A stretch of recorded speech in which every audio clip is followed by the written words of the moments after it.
Hello, everyone, and welcome to the first ever audio edition of the Hammer Times, July 2014. My name is Grizzly Berry, and I will be one of your hosts today, joined alongside by this wonderful guy right here.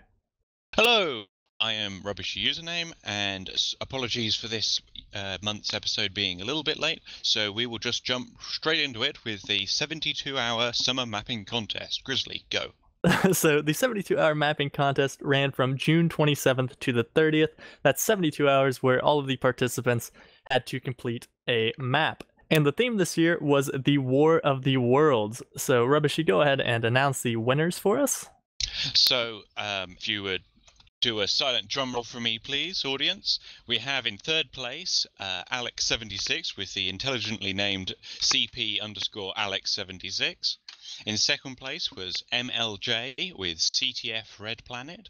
And in first place, once again, winner of a 2014 contest is Ali with Payload Inari, Inari.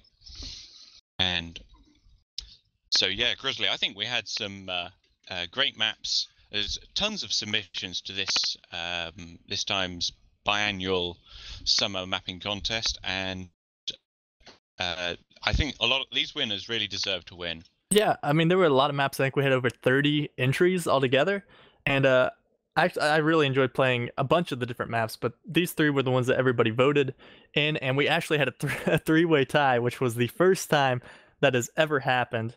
And then we had to have a tie-breaking vote, and this was the order that they fell in. So if we just want to briefly talk about each of these a little bit, CP Alex 76 is a 5 CP map. And what are your thoughts on that map? What do you think of it?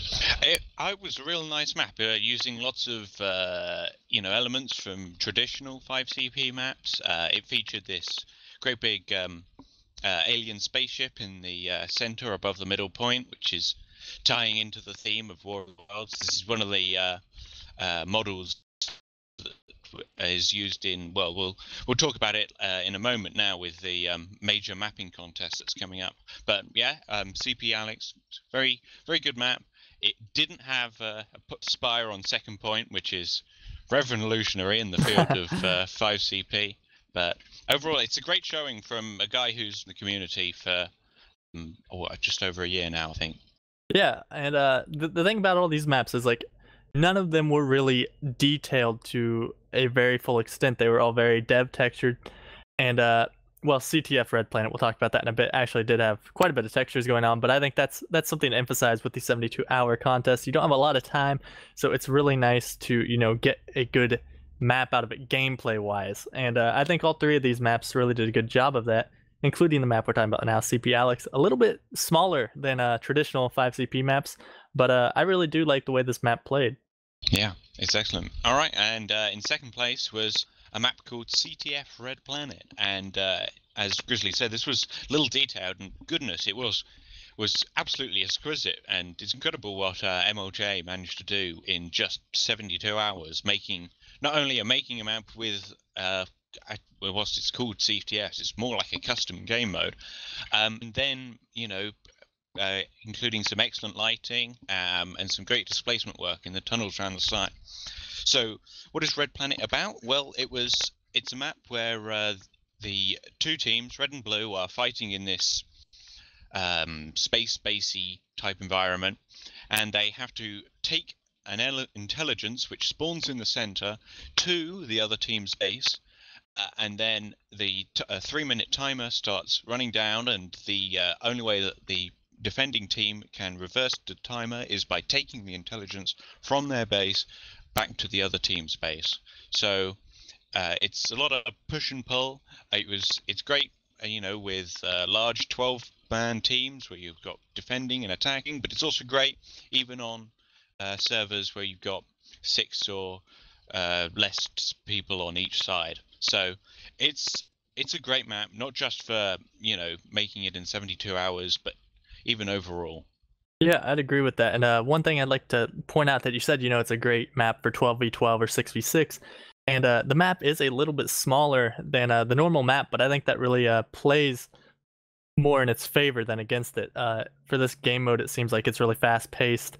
And I think that's something that really aids in the battles and things like that, making sure it's not too much of a struggle getting back to the enemy base. So I really enjoyed this map. It was one of my favorites from the contest, so I'm happy to see it up there. So lastly, the first place map was Payload Inari, made by Ali, and she actually placed second in our last 72-hour contest back in the winter, and she also won both parts of our Tale of Two Skill Sets contest with CP Kikoku. So she's done really well this year. She's running circles around the competition.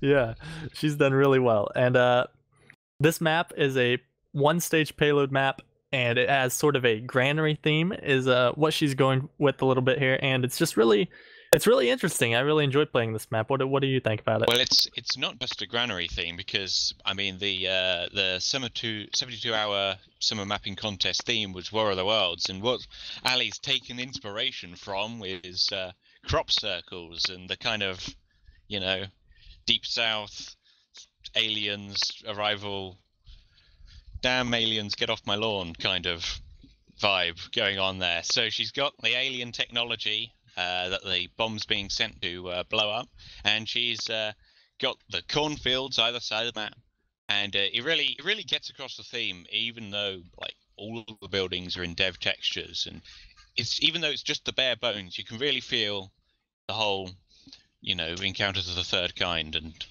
or something, whatever that film is called.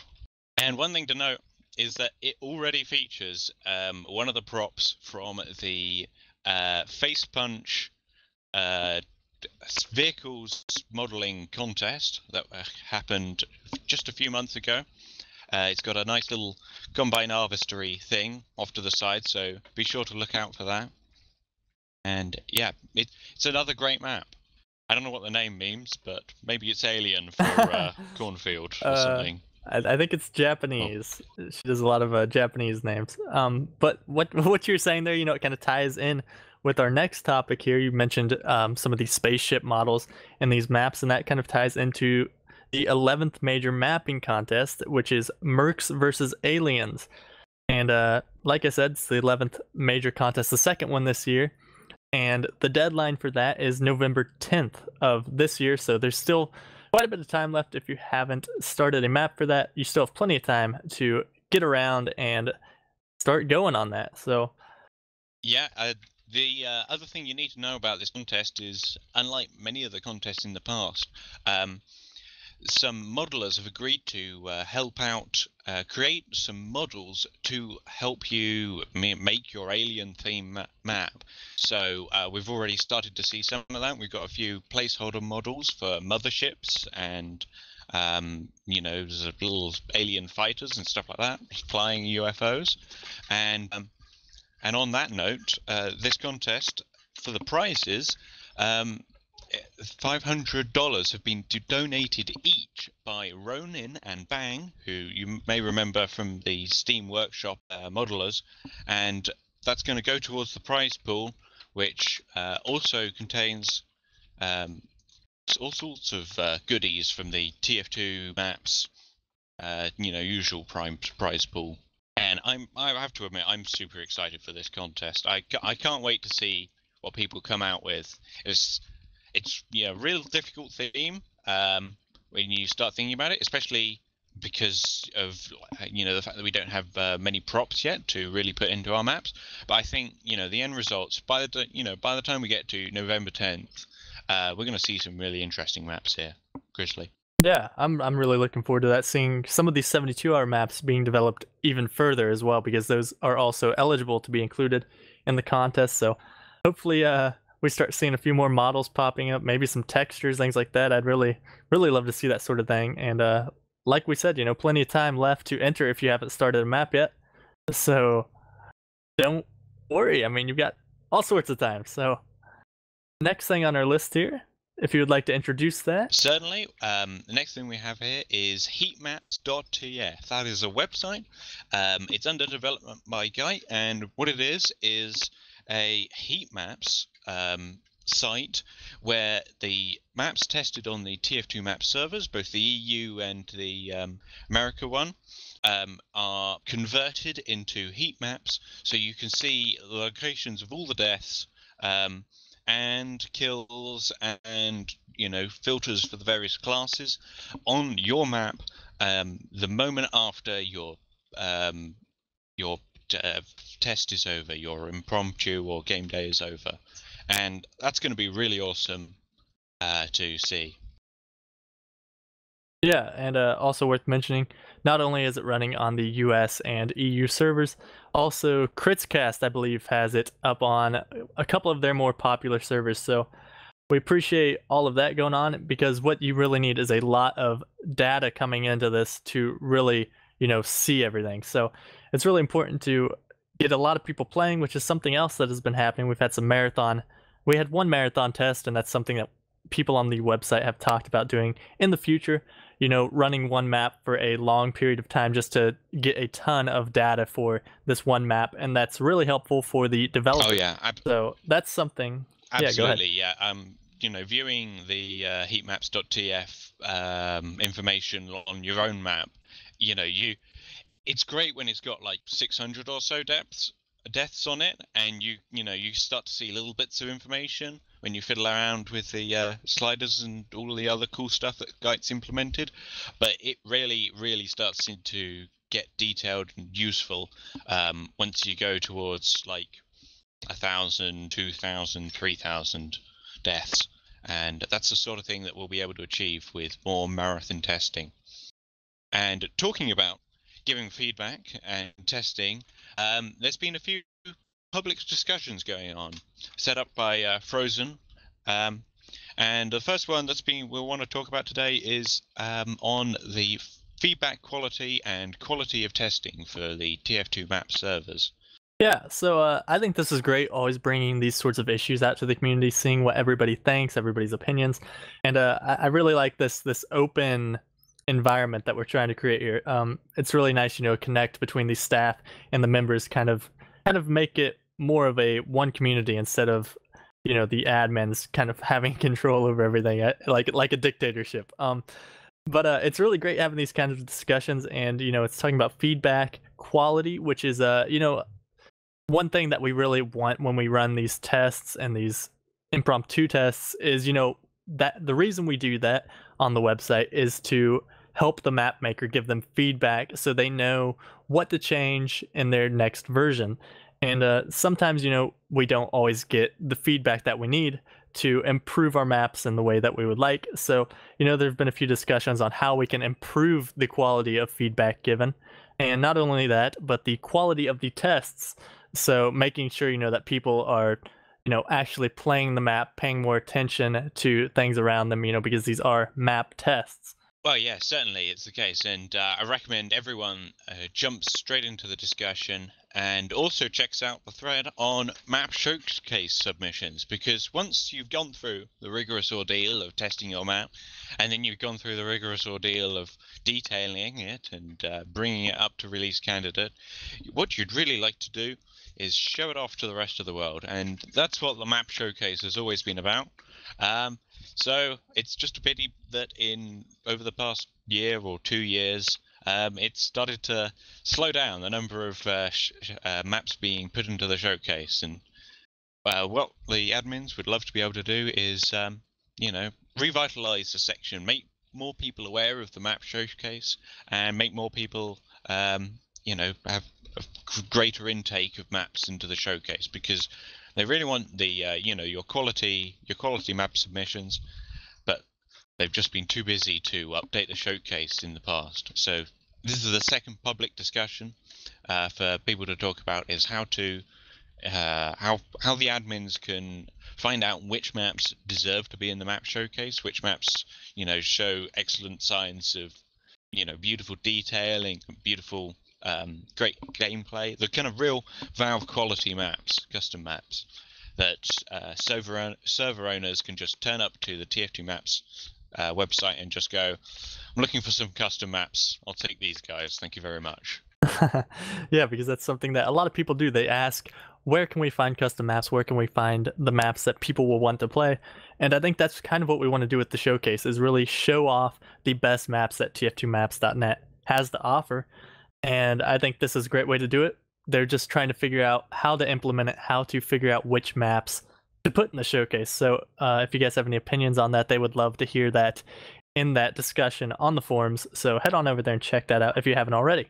Yes, certainly that is the case. And almost penultimately on our list, one thing we want to bring up is the beta maps that Valve have been released to the public. This is interesting new development. Valve said, we kind of want some feedback on what you guys think. So this is, I'm of course talking about Robot Destruction Asteroid and Payload Cactus Canyon. And yeah, I think these maps are really interesting, and it's also been great seeing Valve, change them and develop them over the course of the last month or so.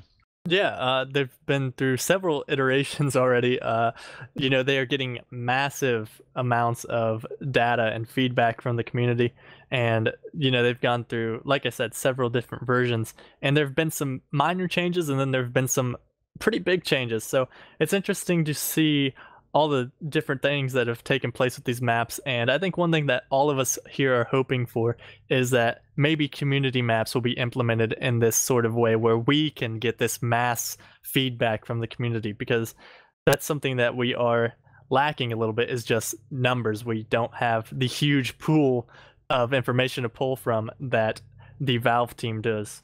So, like, a little bit of context on this, guys. So, just over a month ago, ZPQREI, or Zpkri, I'm sorry if I butchered your name, got into discussion with some of the employees at Valve, and they were discussing how to reimburse mappers for their work on, the custom maps that have made it into the game already. Maps like Process and Steel and all of the maps that have been included, over the past 4 years now, or 5. I don't know how far back it goes, and of course all future maps, because just the map stamps are good, but they're not quite as the system isn't quite as good as it is with, say, the cosmetics and weapons items. You could go online and find the cosmetics and weapons and rate them, and it's all part of the Steam system. But unfortunately, TF2 maps have always been that kind of dark horse, the left out child, and only in every occasional update do you see 1 or 2 new community maps included.